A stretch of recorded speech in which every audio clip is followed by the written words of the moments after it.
আসসালামু আলাইকুম দর্শক বন্ধুরা, আজকে দেখুন মুহররমের 10 তারিখ। তো আমাদের নবীজি সাল্লাল্লাহু আলাইহি ওয়াসাল্লামের কলিজার টুকরা দুইটা নাতি ছিল।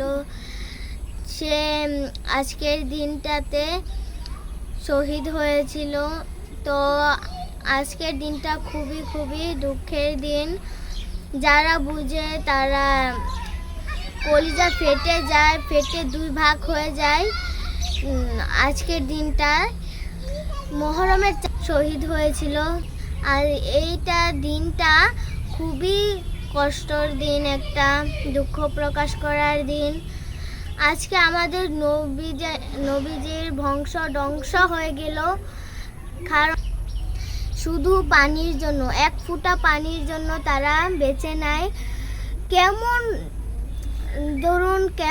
মুসলমান এজিদ, তার ছিল দাড়ি, ছিল টুপি, ছিল সে একজন ছিল মুসলমান। কিন্তু মুসলমান হয়ে মুসলমান কেমন মুসলমান আপনারা সবাই বলুন।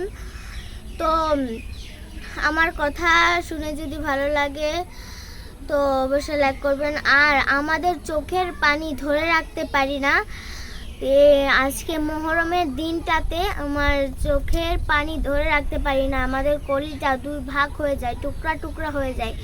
অতটা কষ্টর দিন আজকে আমি কথা বলেছি।